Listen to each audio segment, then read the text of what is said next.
Flamnel, je vais vous révéler, quoique je ne le doive pas, ces fameux secrets maçonniques dont on fait tant de mystères. En maçonnerie, on cache tout aux petites gens. En bas, vous ne savez rien. En haut, vous commencez à voir un peu plus clair dans le jeu mondial. Moi-même, je ne suis pas totalement éclairé sur les intentions des dirigeants de notre ordre. Et quand je dis dirigeants, je me trompe. Il n'y a pas de chef chez nous. Il n'y a que des exécutants. Je suis un pion sur un échiquier, j'accomplis une fonction. Je reçois des messages. J'obéis. Je transmets.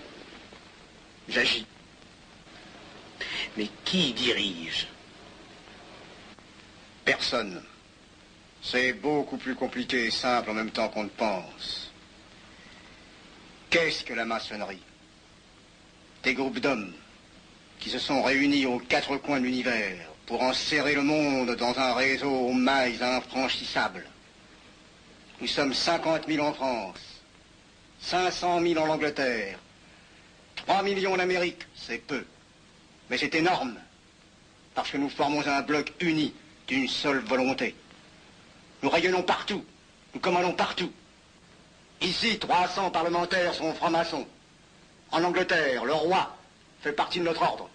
Aux États-Unis, le président est 32e.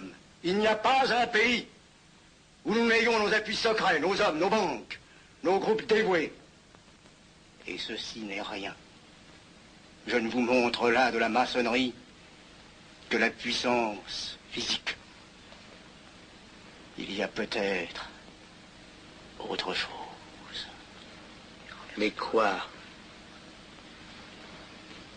Une doctrine supérieure. Une antique expérience des forces du monde. Une antique expérience des forces du monde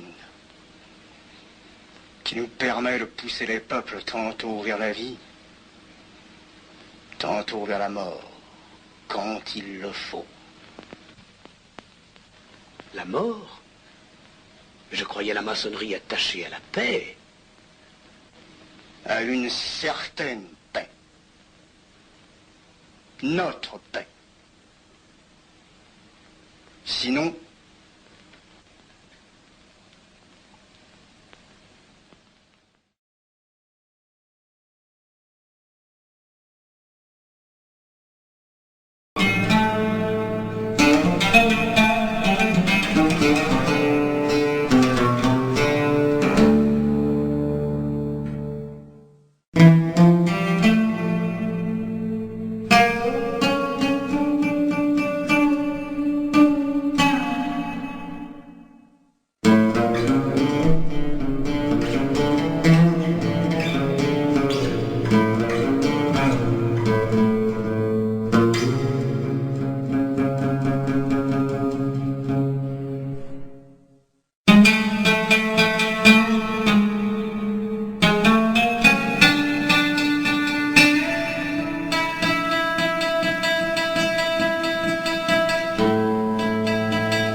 les Illuminati auraient infiltré les francs-maçons et, outre-Atlantique, dans une Amérique prospère, ces derniers ont fait preuve d'une étonnante capacité à infiltrer le gouvernement des États-Unis jusqu'à atteindre le sommet de la pyramide.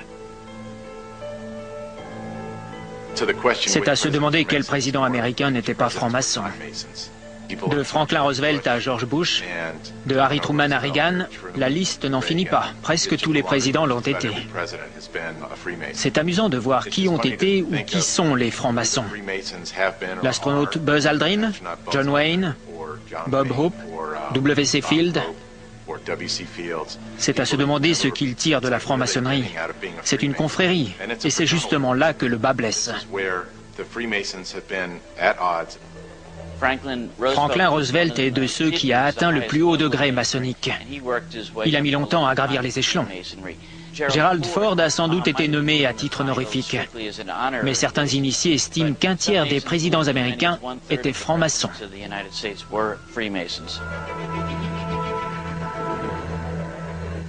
Au cours de la présidence de Franklin Roosevelt, le billet $1 subit une modification subtile dont certains affirment qu'elle annonce l'arrivée d'une puissante confrérie secrète aux États-Unis. L'une des choses que mentionne Dan Brown dans ses livres est la symbolique maçonnique qui figure en bonne place sur le billet $1. Il y a d'abord le sceau qui comporte de nombreux signes distincts, puis les flèches et la branche d'olivier.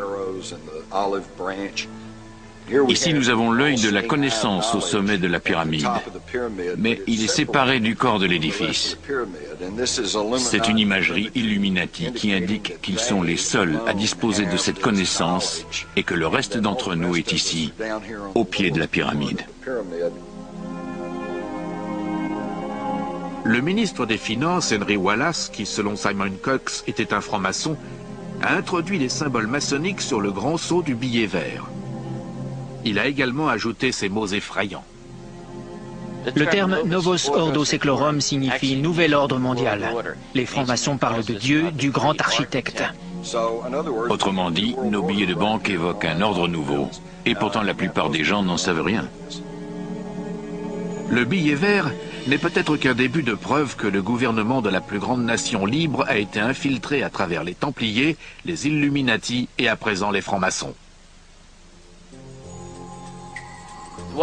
Le monument de Washington est un obélisque qui a la forme d'une structure égyptienne, dont la signification est essentiellement identique.